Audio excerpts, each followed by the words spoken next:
Hello साथियों, नमस्कार। आपने देखना शुरू कर दिया है आपका अपना YouTube channel DS Mishra official और आपके अपने चैनल पर इस खास वीडियो सेशन में आपका हार्दिक स्वागत है। और इस वीडियो में मैं बात करने वाला हूं कि आज प्रधान शिक्षकों के वेतन विसंगति के मामले में जो CWJC 439/2026 और साथ में एक और जो याचिका थी जिसका CWJC 707/2026, ये दोनों केस की सुनवाई आज होनी थी और दोनों केस प्रधान शिक्षक के वेतन के मामले में था। तो इस वीडियो में इसी पर विश्लेषण करूंगा कि आखिर आज के केस में क्या कुछ हुआ है और आगे इस केस में क्या संभावनाएं बन रही है, आगे अब क्या होगा, क्या वेतन बढ़ोतरी होगी, इसी पर विश्लेषण होगा। तो वीडियो खास होगा, अंत तक मेरे साथ बने रहेंगे। और यदि चैनल से अब तक नहीं जुड़े होंगे तो चैनल को सब्सक्राइब करके बेल आइकन को प्रेस कर लेंगे। आगे भी प्रधान शिक्षक, प्रधानाध्यापक और शिक्षा जगत से जुड़ी हर महत्वपूर्ण जानकारी आप तक पहुंचती रहेगी। तो एक जो यह केस था जिसको हम लोगों ने यहाँ देखा, CWJC 707/2026, जो रोहतास के शिक्षक साथी पिटिशनर थे, इस केस की सुनवाई आज नहीं हुई है। हालांकि ये भी लिस्टिंग हुआ था 19 जनवरी को ही, लेकिन आज इसकी सुनवाई नहीं हुई है। आज जिस केस की सुनवाई हुई है वह केस यह है, CWJC 439/2026, और जो भोजपुर के जयप्रकाश जी के द्वारा यह केस दायर किया गया है और अन्य पिटिशनर भी इसमें हैं। और इनके द्वारा जो अधिवक्ता थे पक्ष रखने के लिए मृत्युंजय कुमार एवं अन्य थे। शिक्षा विभाग के कई मामलों को इन्होंने न्यायालय में लड़ा है। तो ये केस की सुनवाई आज जो 19 जनवरी को होनी थी 12 नंबर पर लिस्टेड था, और यह केस की सुनवाई आज हुई है। केस के सुनवाई के दौरान क्या हुआ है कि केस के सुनवाई के दौरान पिटिशनर के जो अधिवक्ता हैं इनके द्वारा अपना पक्ष रखा गया है माननीय न्यायाधीश के समक्ष, और वेतन विसंगति के मामले को उठाया गया है कि कैसे प्रधान शिक्षकों के आपस में ही वेतन विसंगति हो रही है, साथ ही अन्य शिक्षकों की तुलना में कैसे वेतन विसंगति हो रही है, और जो अन्य पूर्व के शिक्षा विभाग के विभागीय पत्र हैं वरीय कनीय वाला कि कनीय का वेतन वरीय से अधिक नहीं हो सकता है, इन सब को भी रखा गया है। और साथ में सबसे महत्वपूर्ण जो अभी हाल फिलहाल ही 22 नवंबर को जो शिक्षा विभाग के द्वारा पत्र निकाला गया था 4208, और जिसमें प्रधान शिक्षकों को भी वेतन संरक्षण का लाभ देने का जिक्र किया गया था, इस 4208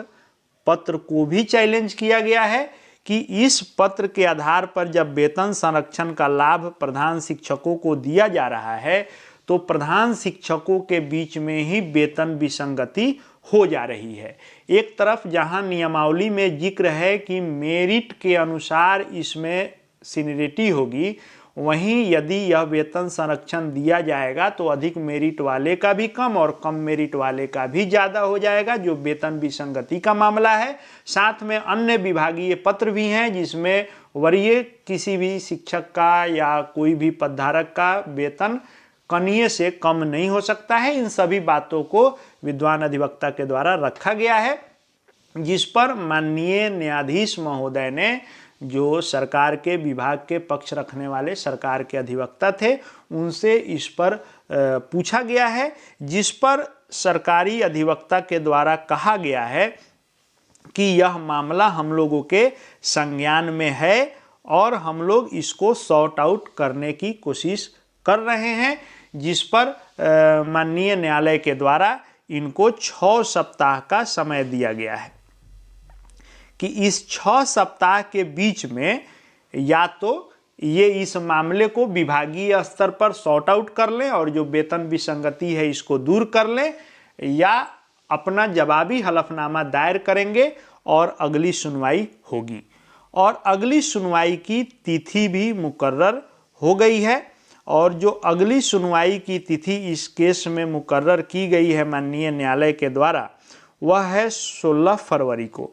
यानी 16 फरवरी को प्रधान शिक्षक वेतन विसंगति मामले की नेक्स्ट हियरिंग होनी है और नेक्स्ट हियरिंग का डेट 16 फरवरी 2026 जो है मिल चुका है। अब ये चीज़ें आज जो हुई हैं इस पर हम लोगों ने बात किया कि जो पक्ष रखना था पेटिशनर के अधिवक्ता के द्वारा, अपनी जो भी दलीलें रखनी थी, जो भी तर्क रखना था, जो भी साक्ष्य रखना था, उसके आधार पर माननीय न्यायालय में बात को रखा गया है कि कैसे प्रधान शिक्षकों का एक ही संवर्ग का एक साथ बहाली हुई है, वेतन विसंगति हो रहा है, कनीय से कम वेतन हो जा रहा है, साथ में एक ही साथ बहाल लोगों का वेतन अलग अलग हो रहा है और मेरिट लिस्ट के अनुसार सीनियरिटी है, जबकि इस वेतन संरक्षण से सबका अंतर हो जाएगा और उसके बावजूद भी जो शिक्षक बहाल हैं उससे वेतन कम हो जाएगा। और ये भी कहा गया है कि कम से कम जो सभी शिक्षकों का वेतन बन रहा है उसमें जो हाईएस्ट बन रहा है कम से कम उस समकक्ष होना चाहिए ताकि वेतन विसंगति का मामला नहीं बने, जिस पर इनको 6 सप्ताह का समय देते हुए 16 फरवरी को नेक्स्ट हियरिंग का डेट दिया गया है। अब इसमें आगे होगा क्या? अब इसमें 2 चीज़ें हैं, या तो जो डेट तय किया गया 16 फरवरी को, या तो 16 फरवरी के पहले शिक्षा विभाग वित्त विभाग से परामर्श लेकर के और प्रधान शिक्षकों के वेतन विसंगति को दूर कर दे और जो सम्मानजनक वेतन हो जिससे वेतन विसंगति का मामला नहीं आए, वह या तो वह चीज़ें विभाग सॉर्ट आउट कर ले 16 फरवरी से पहले, या फिर जो पक्ष पिटिशनर के द्वारा रखा गया है उसका जवाबी हलफनामा जो है तैयार करके और माननीय न्यायालय में जमा किया जाएगा, जिस पर 16 फरवरी को दोनों पक्षों के बीच में बहस होगी नेक्स्ट हियरिंग में। उसके बाद जो फैसला आना होगा आएगा माननीय न्यायालय के द्वारा। तो 2 इसमें विकल्प हैं कि या तो विभाग खुद के स्तर से इस मामले को 16 फरवरी से सॉर्ट आउट करके और उसका जवाब जो है दे देगा माननीय न्यायालय में कि हमने इस वेतन विसंगति के मामले को दूर कर लिया है और हमने इसको सॉर्ट आउट कर लिया है, तो माननीय न्यायालय इसको निष्पादित कर देगा। यदि पिटिशनर उस संतुष्ट हो जाते हैं शिक्षा विभाग के उस एक्शन से तो केस खत्म हो जाएगा। लेकिन यदि सरकार या तो सॉर्ट आउट नहीं कर लेती है विभाग के माध्यम से, या फिर यदि वैसी चीज़ें नहीं हो पाती है जिससे पिटिशनर जो हैं वे संतुष्ट हों, तो यह केस चलेगा और दोनों पक्ष अपने अपने दलीलें और तर्क साक्ष्य प्रस्तुत करेंगे। उस आधार पर माननीय न्यायालय इस पर आगे जो फैसला माननीय न्यायालय का आएगा वह सबको जो है स्वीकार करना होगा। तो ये 16 फरवरी से पहले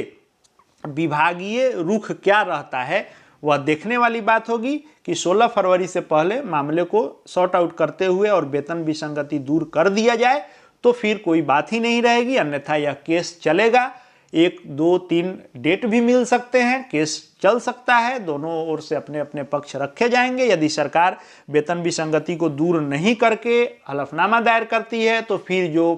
पिटिशनर के अधिवक्ता होंगे सरकार के जो हलफनामा होगा उसका जवाब तैयार करेंगे, फिर इनके ओर से जो है अगला जो है जवाबी हलफनामा दायर किया जाएगा और इस पर बहस चलेगी। तो अब 2 ऑप्शन है, देखिए इसमें क्या कुछ निकल करके आता है। लेकिन जितना जल्दी हम लोग आशान्वित थे उतना जल्दी इसमें कुछ होते हुए नहीं दिखा है।